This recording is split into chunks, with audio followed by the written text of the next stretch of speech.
Thank you for listening to Depictions Media Radio.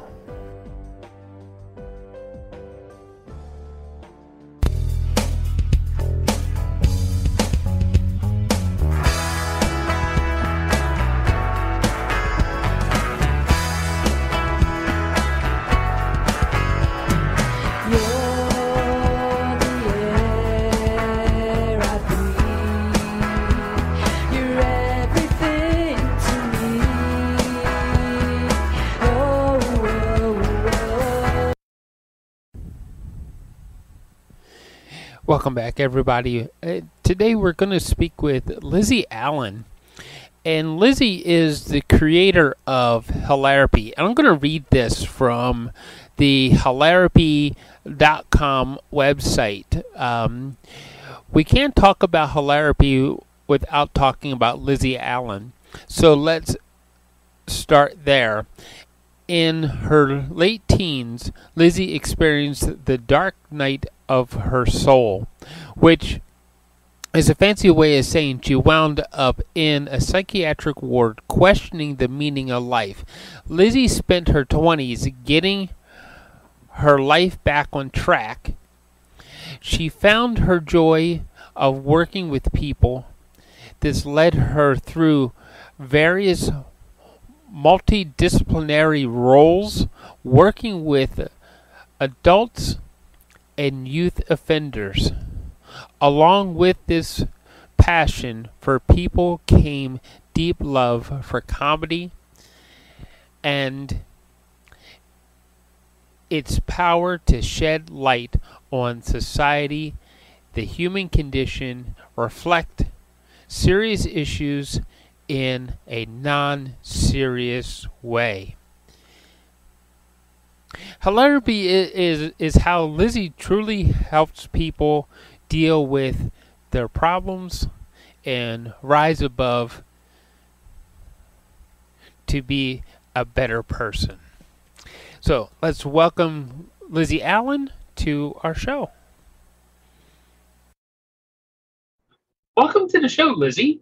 And you have a really, I should say, a really cool story, isn't it? Interesting story, where you were in a psychiatric hospital and stuff, and that kind of lit the passion fire to want to help people. So why don't we start there with your story? How did that passion fire get lit? Mm-hmm. It's a funny way, isn't it? You were in a psychiatric ward, weren't you, Lizzy? Why don't you tell us about that? That's not awkward at all. Hey, Lizzy, what's your trauma?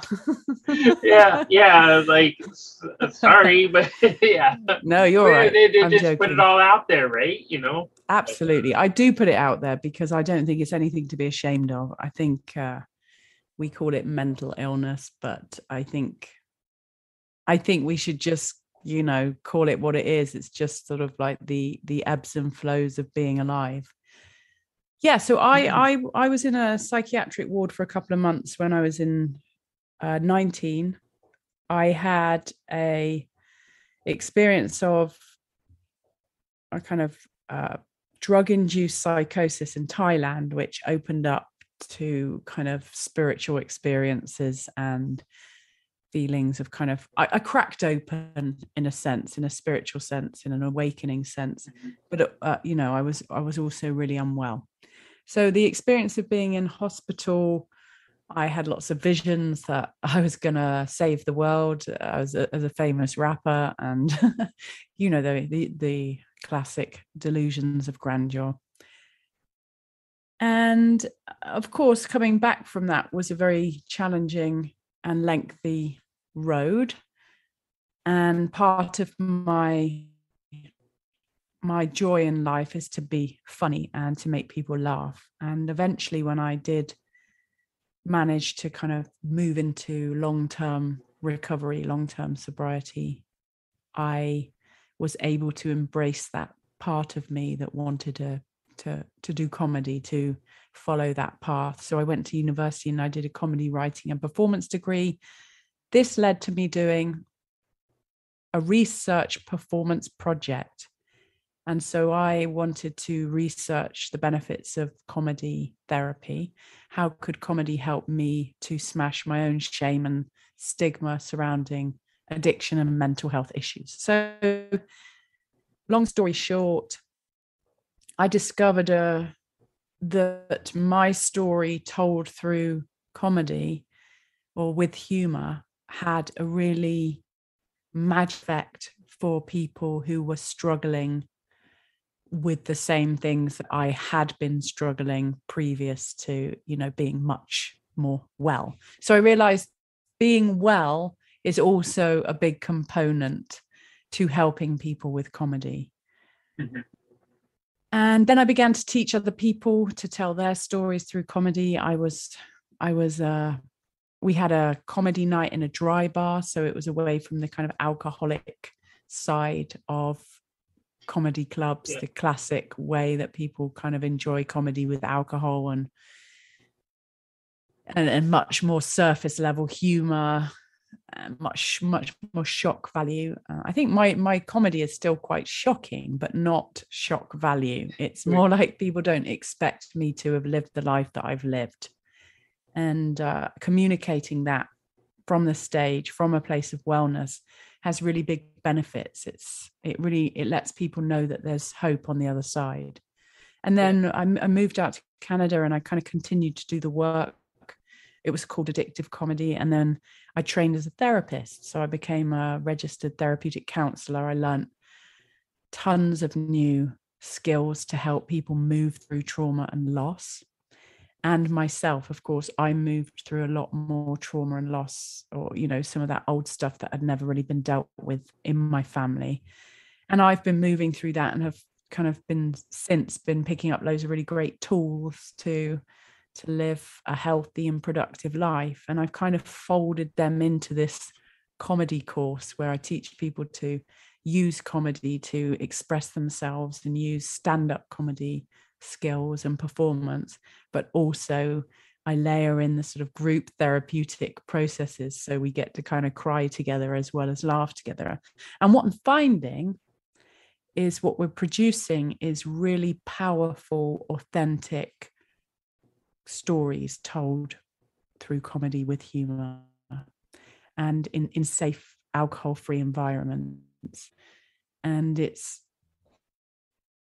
the feedback from the audience is, oh, I want to do it now. I want to do it now. So that's kind of what I do. That's how I do it. But I do my own shows. Yeah, I'm seeing a theme that to getting people you're getting people to tell the story. You're doing it without any type of drugs or intoxicants, right? Right.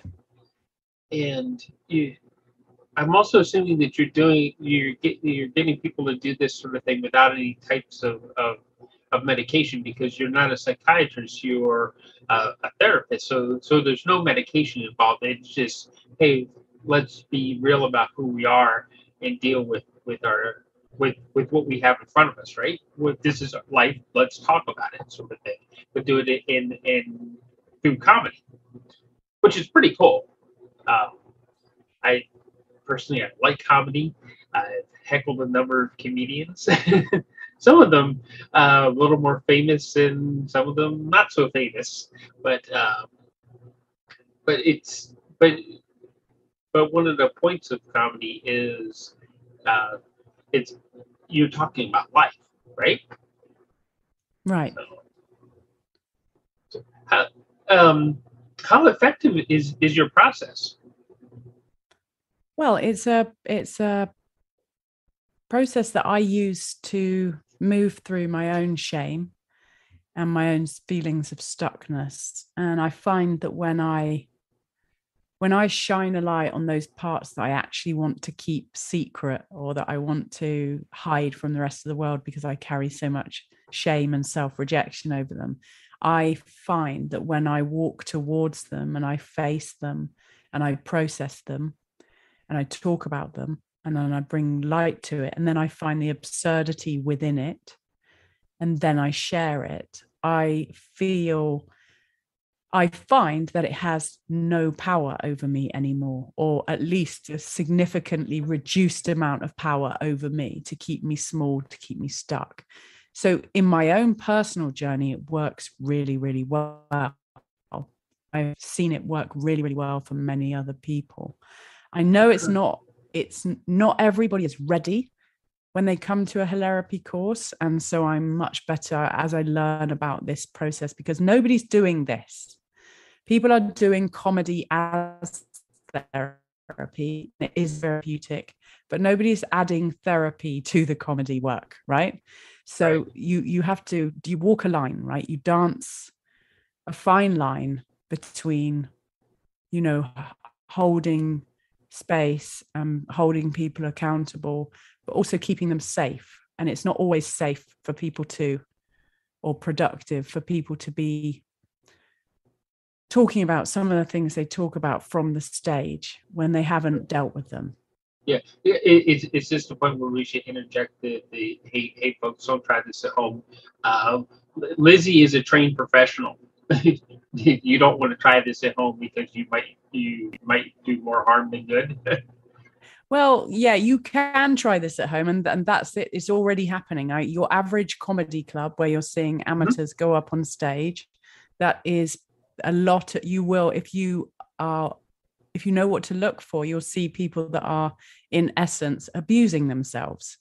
They're getting up on stage and they're oversharing about some really terrible things that are either currently going on in their lives or have been going on in their lives, and they haven't dealt with it, but they're just using this podium, if you like, to maybe get attention or seek some sort of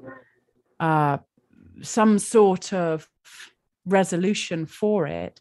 But it's not the space, because people are there to be entertained. They're there to be, they're not there to do a therapy session with the comedian. And so often you'll hear that comedians are very, very depressed behind the scenes, that they're drinking a lot of alcohol, or they're using drugs, and they're trawling the nightclubs, to do their shows. There's a lot of competition. It's a very toxic environment. And I have such a passion and love for comedy, but found that there was nowhere for me to go and perform. So I created a space for myself, and I'm inviting other people to come and join me in that space. Yeah, you actually when you said some of that, I thought of two actually very famous performers and comedians that actually. I think they both committed suicide, or somehow their lives ended very abruptly because of depression or mental illness. Right? John Belushi with a cocaine overdose, and then years later, Robin Williams. And it turned out that Robin Williams was actually dealing with bipolar disorder, right? Yeah. But when you looked at their stand-up, it was like, oh wow, that was kind of interesting how they got that point across. It was funny, but it was like when you looked at it, you're like, wow, So it's really kind of interesting. How we talk about things could lead to a discovery of a trauma that we might have in our lives. Is that what you're saying? Yeah, I'm saying that the stand-up circuit, is what we call it in the profession, is a very toxic environment. It's very, you don't know what the comedian from the stage is going to talk about. Are they going to be kind of abusive? Are they going to be, there's just so much going on in that environment, and you have so many very damaged people going and seeking some sort of seeking something from the stage with stand-up comedy. And there's no right or wrong to it, good or bad. And it's not a judgment. It's just that I can see there's a gap between, it's really speaking to what's going on for you and really finding the humor in the dark side of life, which is really what comedy is. It's finding the humor in the dark side of life. But when you're still unwell, when you're still at risk, right? Could be at risk of, relapsing on drugs and alcohol, could be a risk of self-harm or just re-traumatizing yourself, right? By going over the story again when you trying to get laughs, trying to be liked, trying to find acceptance, only to re-traumatize yourself and then go home alone, right? So imagine you tell a story. Imagine you're going to tell a story about something really dark that happened to you, but you haven't actually done any therapy work on it. You haven't actually come to a resolution with it, or you haven't come to a place of peace. And you get up on stage and you kind of share this story with people and nobody laughs. And you go home like, oh, I've just compounded the feelings of isolation. I've compounded these feelings of rejection. Does that make sense? So yeah, it does kind of make sense, because I have performed on stage, and I'm by no stretch of means am I a comedian or am I funny at all, but I am drama. I did a thing where I turned in, and if it worked, but if it would have failed, it would have been devastating. Is I did the thing where I turned Judas into in an Easter story into a person that could actually be likable.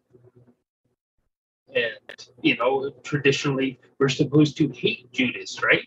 Because he was the person that led Jesus Christ to the cross to die and all that kind of stuff, right? And people get all, and through drama I changed, and I could see that if that had been rejected, that would have been a serious hurt. And I was a person at the time.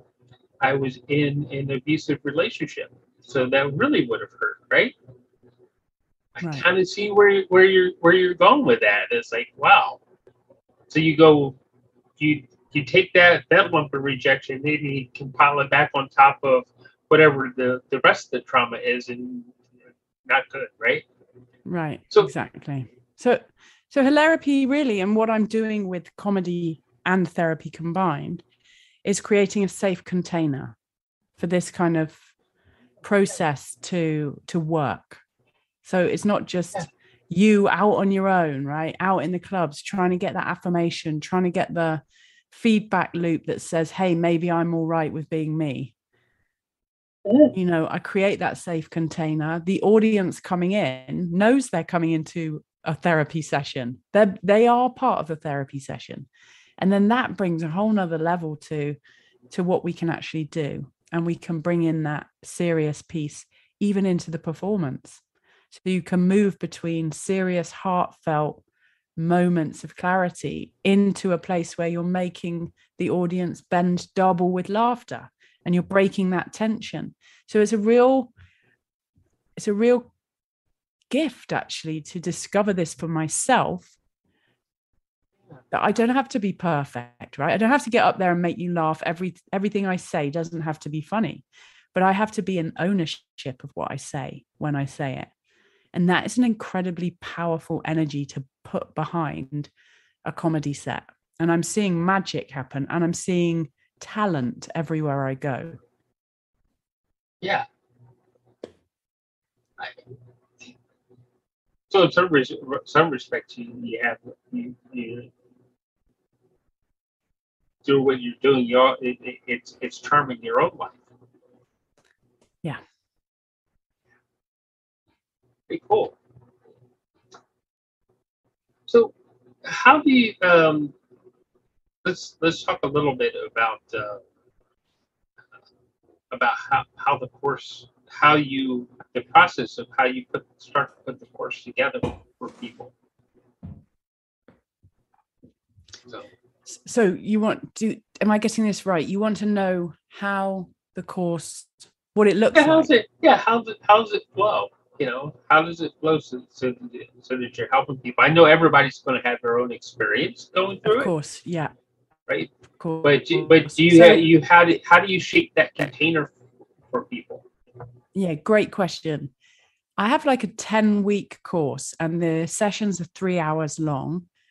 Once a week for 3 hours, and we come together and we always start him off with a check-in, so everyone gets a chance to kind of come into their bodies and kind of check in with how they're feeling, and we start to learn to be able to name our feelings and name what's going on and share that with the rest of the group. And then I take them through a process of various fun ice-breaking games and improv style warm-ups, and also really connective and vulnerable pieces like eye gazing and some meditation and some visualization and some different techniques and games that I've crafted specifically. So you're mixing both personal growth work with fun and games.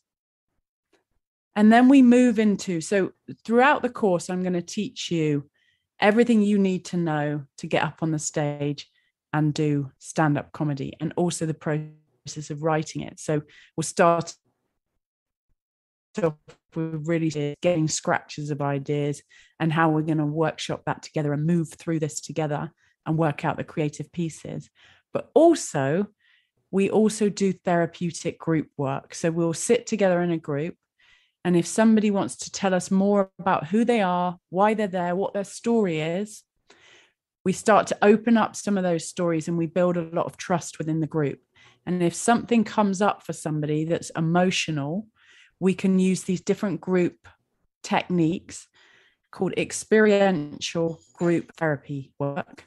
And those are based on what specifically is coming up for that individual. But when we do it as a group, we all feel what that person is going through, because we're sharing these universal feelings, emotions, shame, anger, fear, all of those things. We share that. Those are universal experiences. So we're getting into this really vulnerable territory of showing up. So what's it like to show up? And I run it with another therapist. So we have 2 trained therapists at the front of the room, and then we have other helpers from the last course. So the alumni who want to stay involved, they become kind of cheerleaders and support the new course members. So what we have then is we start to build trust and a spirit of vulnerability and openness and connectiveness. And we do various different listening and talking exercises, things that you would more commonly find in maybe a therapeutic workshop or retreat, or some of those kind of things that you might be working on. I bring some of those really powerful techniques into the comedy course. And of course, what happens is people start to show up in some of those places where they just don't show up in the rest of their life. You know, they're going out there in the world and they're keeping their mask on and they're staying like strong and all those things. But in our group, we're starting to show up differently. And that has a tremendous impact on the bravery and courage of someone getting up onto the stage. By the end of the 10 weeks, they've started to identify what is it they want to share on the stage, what their persona is, their stage presence. We learn mic techniques and rhythm and pacing and joke writing, all the different ways you can write joke writing formulas. There's a science to writing jokes. It's actually incredibly methodical. Yeah. So if you know what it is that you want to say, and how you want to say it, it's quite easy to put that through a joke formula and come out with a joke that works, but also shares who you are from the stage. So it's incredibly powerful, because then, you know, if you went to your average stand-up comedy course, then I would teach you everything you need to know about writing stand-up comedy, but you would just not have any depth, unless, of course, you're somebody who's already doing kind of deep work. You might bring some depth, but otherwise we tend to follow what's been done before. And I know this because that was my experience when I first started doing stand-up comedy. I was trying to look outside of myself for things that were funny. Oh, well, how can I tell a joke about that thing that's going on or that thing that's going on? But those are the jokes that everybody can find. You know, everyone can make a joke about Trump. Everyone can make a joke about, you know, dating and dick pics, right? Things like that, right? You know, it's such a common thing. You go to a comedy club and you're going to hear a joke about a dick pic, and it's like, if you did a little experiment, Michael. Sorry, go on, share. You wanted to say something. No, I'm laughing at the term dick pic because when a lot of people that I follow on Twitter, and especially like the ladies that I follow on Twitter, they have on there no dick pics, please. Yeah, and exactly. Like, so I'm like, and I know each and every one of them have probably, the reason why it's there is because they could probably tell a joke about this little penis that they saw in this picture. And yeah. Exactly. Right. Yeah. It's just so common, right? It's not, and if you did a little experiment, Michael, and you went to a comedy club, how many comedians, when they leave the stage, do you know anything more about who they are? Usually no, because they're telling you jokes that just have no, you know, they just don't mean anything. It's just, I'm just going to make you laugh, and that's really where we're going to keep this.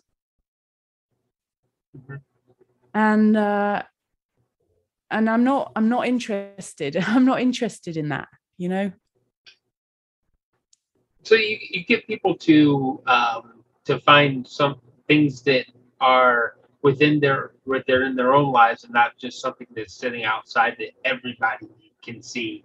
Because if it's one, it's going to make more interesting comedy, I'm sure, but it also therapeutically how does that help them? I think it's important for us to be seen in the world and to be heard. And if you're somebody who maybe didn't get that experience growing up. Okay. So you get people to find something in their own life to write jokes about, and not just stuff that's out there in the world, because anybody can write stuff about what's out there in the world. But when you find that uniqueness when it's something within your own life, and then it helps them.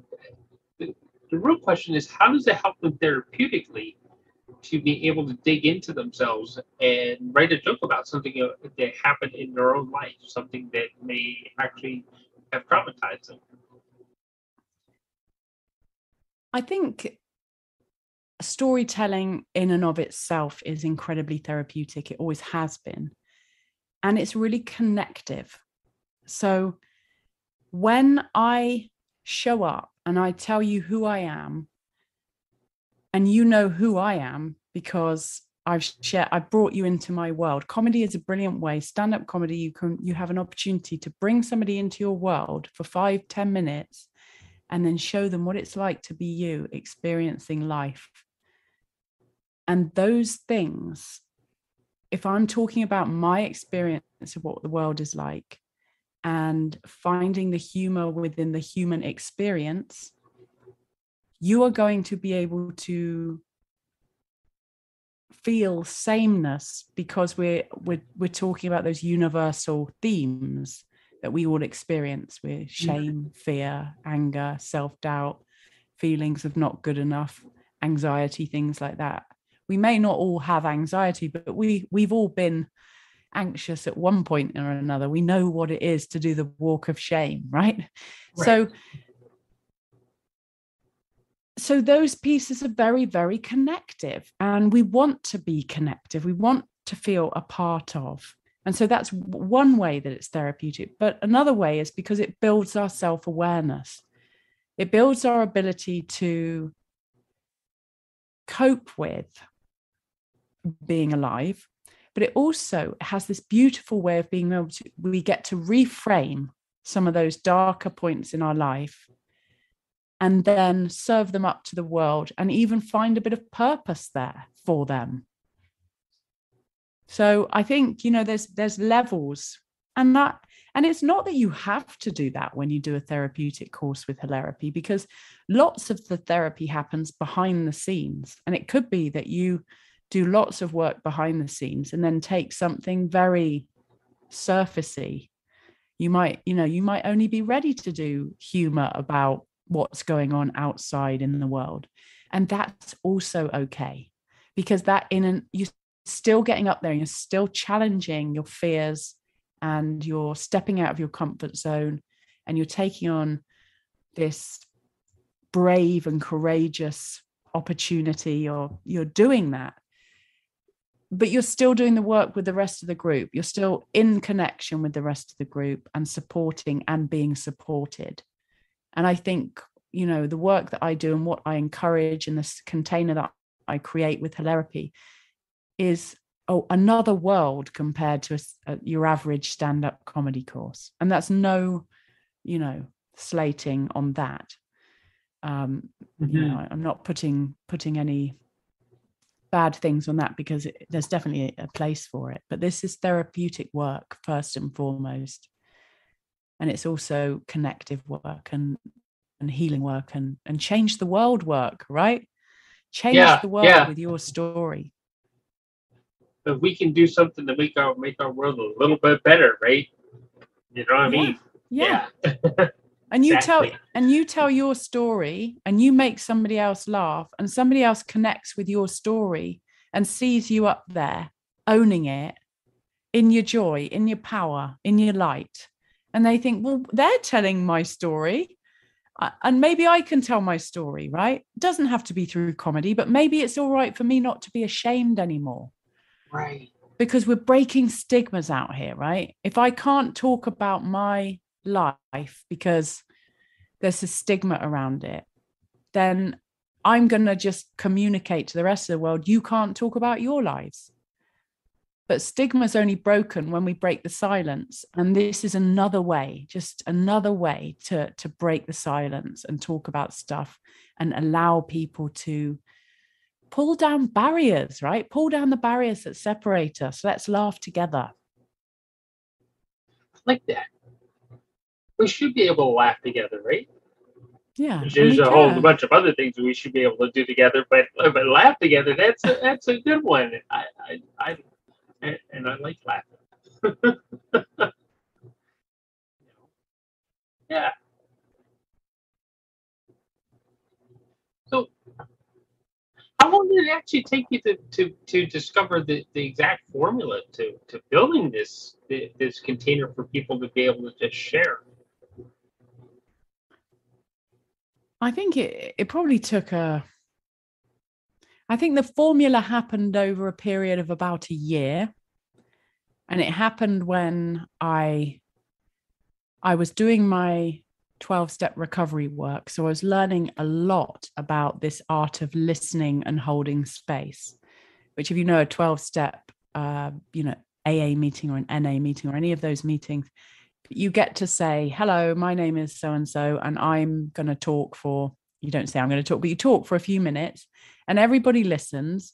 And then somebody else talks about their stuff, and no one's telling you what you need to do about it. Nobody's giving you the answers. Nobody's cross-talking. And that's what I was learning. I was learning, wow, I can start to talk about my stuff. And I was working through it, through step work and things like that. So I had this idea, or I was having this magical experience of recovery, a magical experience of connection in a community. So that was the community piece that came first.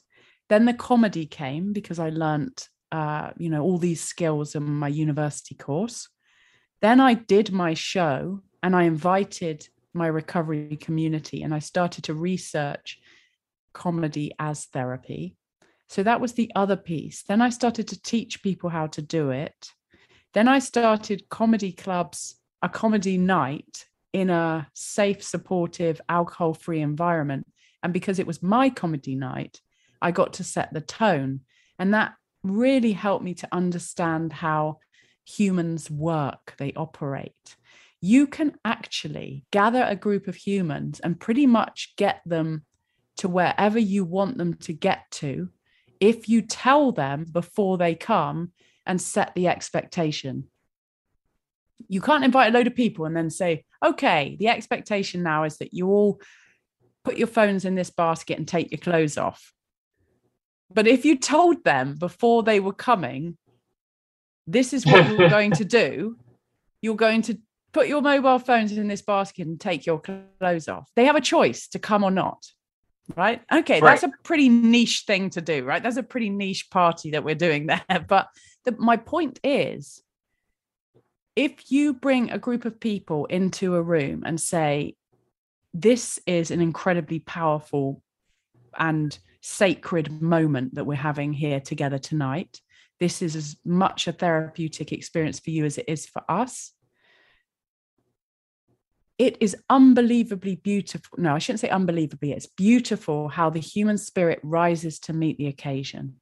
And people sit a lot straighter in their chairs and they listen a lot harder and they open their hearts a lot wider because they are being shown that this is happening, that somebody that's getting up on stage, that this is not just a comedy show. This is a beautiful experience of transformation, right? It's unbelievably, I'm going to stop saying that because it is believable. I've seen it work. Yeah. It's just beautiful. Michael, it's beautiful what happens. Okay. So is seeing believing or is believing or is believing seeing? That's chicken and an egg. I can't answer that. Yeah. I guess it would have to vary from person to person. But how many people have you helped with this? How many students have you had? Oh, I don't know. I don't know. That's incredible. That's incredible. We've right done there, a few courses. If you're at a point that oh gee, I can't count that high anymore. Well, it's not in the thousands and it's not in the hundreds. It's we got shut down during COVID, but we were really picking up momentum. And we have another course in October that's going to run on a Thursday night in New Westminster. And it's 2022 if you're listening to this in the future. So yeah, you can join that course and come in and enjoy a new experience with yourself and others. That's what I'll say. Yeah. So, I will say at this point because you did talk about an event. If you go to hilarpy.com, you can find lots of information on how to sign up for events and everything. Right. Right. Yeah. Spell Hilarpy for us though. Hilarpy is HILARAPY, like hilarious therapy. Hilarpy. Good luck. Cool how you did. That's cool. That's pretty cool how you did that. Hilarious therapy. Yeah. Is that how you came up with the name? Yeah. Very cool. Very cool.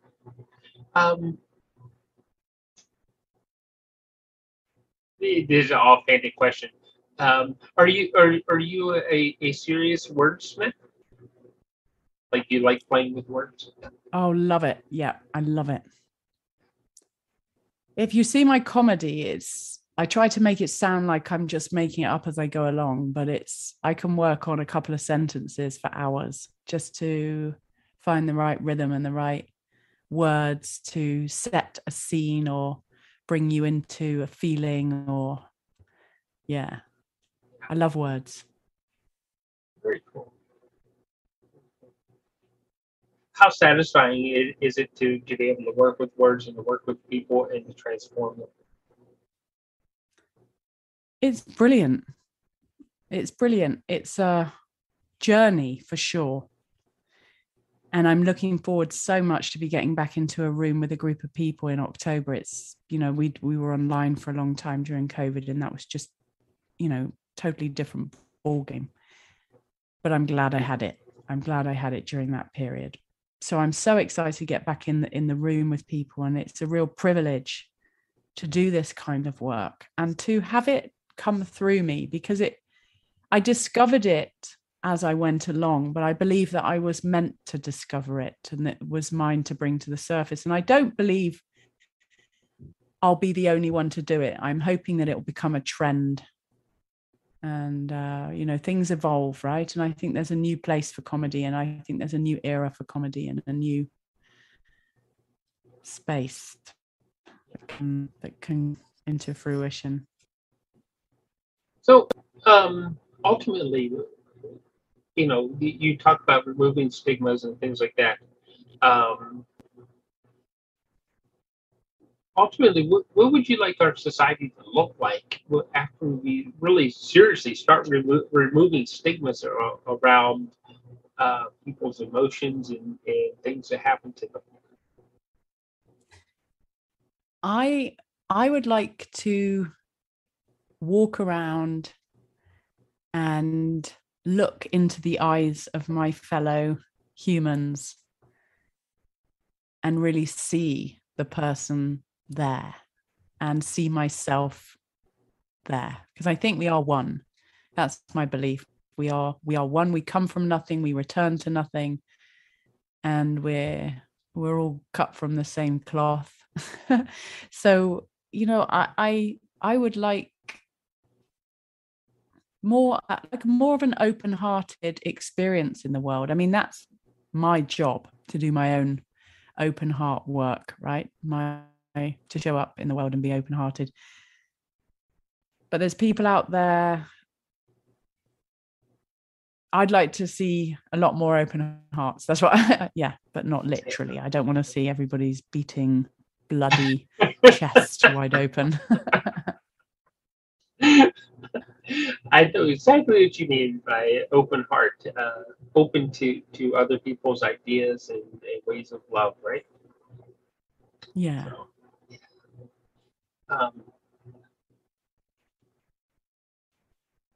and that would be a really beautiful world if we could all do that. So I really agree with you on that. What is the ultimate goal for those people that actually go to Hilarpy and work with you, and they do that 10-week course? What's the goal that you want them to have? Well, I think people come for different reasons. Three different it falls into three different camps, I find. People are out there working with people in some form or another, whether it be teaching, writing, or theatre work, or therapeutic work, or whatever it is. And they want to bring more humor into the work that they do. And so they can learn through Hilarpy some tricks and techniques that they could then maybe apply to their own experience. Then there's people who actually want to be a comedian. They want to do it. They want to try it. They want to risk it. They've made a decision, and Hilarpy resonates with them more than, maybe the stand-up clubs. Okay. And then there's the third group who just want to try a risky thing, not actually risky, but they want to step outside of their comfort zone. They want to do something that makes them feel a little bit on edge, something exciting and fun, just to say they did it. I want to do it once, and maybe that helps them show up more in other areas of their life, like in the office or things like that. And then, of course, you've got anomalies, people who kind of, I don't know why they're there, and sometimes they don't know why they're there. So, I think my goal really for them is that they move a little bit further along their path and fall a little bit more in love with themselves and their own story. And for some people, that can look like a really big jump. And for other people, it might look like from the outside, they haven't moved at all. But to them, they've changed a lot. Yeah. Yeah. So, yeah. It's all about love. Yeah, all about love. And if anybody ever gets to meet you, they'll see your big beating heart. Yeah, my it's big there. bloody open chest. Yeah. Oh dear. Yeah, it's definitely there. Best ways to get a hold of you and work with you. Yeah, just go to either LizzyAllan.com, LIZZIEALLAN.com, or go to Hilarpy.com. And just, shoot us an email and get in touch. And let's connect. Yeah. It's been a lot of fun. It's been wonderful. Thank you for having me. Yeah, thank you for coming on. I hope to see you again soon. Yes. All right then. Well, see you soon then.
This show has been produced by Depictions Media. Please contact us at depictions.media for more information.